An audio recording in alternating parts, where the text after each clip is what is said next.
When you change the way you look at things, the things you look at change. For over 30 years, the wisdom of best-selling author and speaker Dr. Wayne Dyer has transformed the lives of millions of people.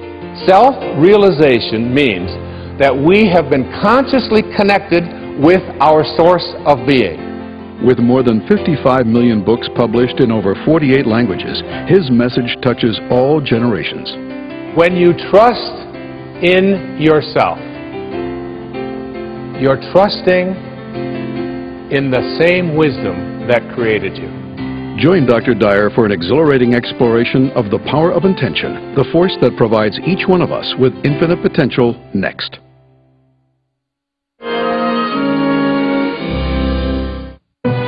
This program was made possible by contributions to your PBS station from viewers like you. Thank you.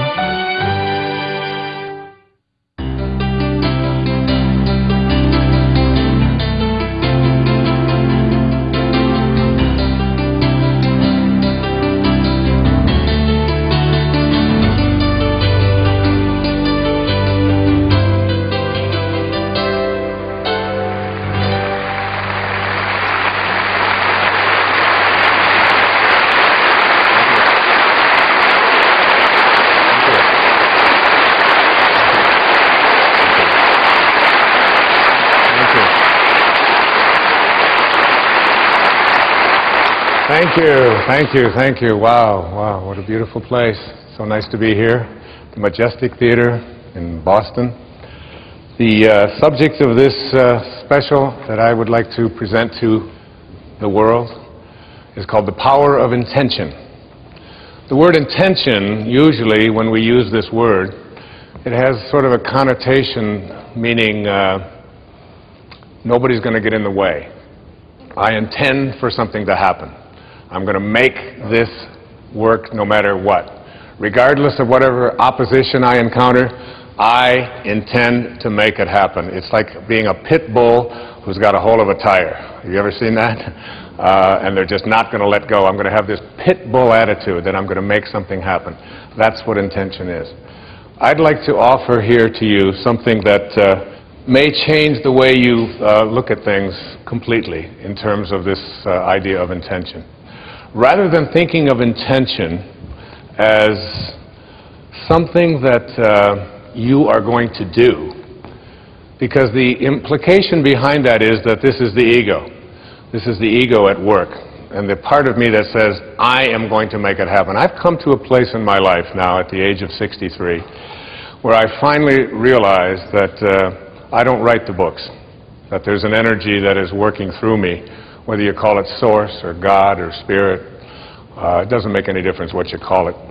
But this energy that is working builds all the bridges and writes all the books and delivers all the speeches. When I was standing back there waiting for the introduction to come out and to begin this program, the words were running through my mind from something I read years ago in A Course in Miracles. It said, if you knew who walked beside you at all times on this path that you have chosen, you could never experience fear or doubt again. If you had this knowing that there was a source, that there was something that was available to you that is responsible for all of it. And in the writing of The Power of Intention, I remember sitting down to start this book on a specific day, happened to have been Pearl Harbor Day, December the 7th. And I sat down and I put my left hand on the table and I just surrendered and I let go and I allowed the words to flow through my heart and onto the page. And I don't write with a computer. I don't have one. Can't afford it. I have 8 children and they all need one for some reason. And I don't have all of the fancy kinds of, I don't even have a typewriter. I just allow the words to come through me onto the page. And as I was sitting there and allowing this to happen, I began to realize that there was something greater going on here. And as the days went by, and as I wrote each day, getting up early in the morning, and I did this years and years ago when I first started speaking. I used to speak with notes and have everything all very carefully written out and so on. And there came a time when I could no longer do that. I just had to speak from my heart, which is exactly what I'm doing here with you today in this program.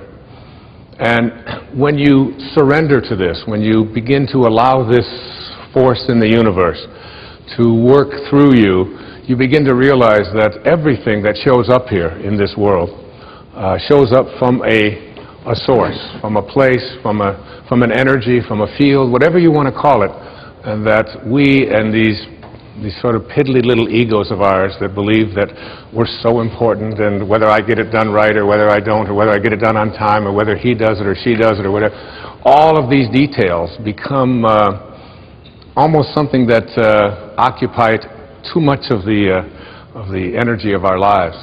And when you learn to surrender and to let go and to realize that intention isn't necessarily something that I do, but something that I connect to. And I'd like to share with you here at the opening a couple of observations, a couple of quotes that I came across as I was preparing to write this book. The first of these quotes is from a person who's been a very powerful and important influence in my life. His name was Carlos Castaneda. And Castaneda, particularly in his later books, in his book The Fire from Within and The Power of Silence and The Active Side of Infinity, he spoke about intention not as something that we do, but as something that we connect to. I included this particular observation of Castaneda's in the writing of The Power of Intention because it was this particular quote that really inspired me to write this book and to produce this program and to be here with you today. And as like everything else in my life, I almost feel as if I'm no longer the one in charge. I don't even know how it was handed to me. Somebody just, and when I read the words, I had them laminated and I wrote them out and I carried them around with me and ultimately knew I was going to write a book about them, about this idea, and I was going to produce a program about it. And here's what the quote says. In the universe, there is an unmeasurable, indescribable force which those who live of the source, in quotes, of the source, and of the source means sorcerer. Now, not sorcerer in the word, when we think of sorcerer, we think of witches and incantations and all kinds of hocus pocus and so on. That's not what the word sorcerer means. It means of the source, those who live of the source. In the universe, there is an unmeasurable and indescribable force which those who live of the source call intention. And that absolutely everything that exists in the entire cosmos is attached to intent by a connecting link. And then he goes on to say, sorcerers are not only concerned with understanding and explaining that connecting link, but they are especially concerned with cleansing it of the numbing effects brought about by all of the concerns of living at ordinary levels of consciousness. Very important and powerful words to consider. Think of it like this, that everything in this universe was intended here, including you, including every mosquito and every palm tree and every avocado and all of the Rocky Mountains and the oceans, that everything that shows up in the material world emanates from a source. And this source can be thought of as that which intends things into the material world. And the question here today isn't whether or not you are going to be connected to it, because you couldn't be listening to this program. You couldn't be processing what I'm saying here if you weren't connected to this field. This field beats your heart. This field of energy grows your fingernails and grows everybody else's fingernails. I used to say it grows your hair, but I've become a little suspicious of that, you know. But it animates all life. Now, this is one observation, that intention is what I'd like you to think of when I think about the power of intention. Intention isn't about whether you're going to connect to it. You're already connected to it. The question is, how rusty, how corroded, how dirty is the link between you and this field of intention? And Sorcerers are those who are concerned with cleansing this connecting link so that you become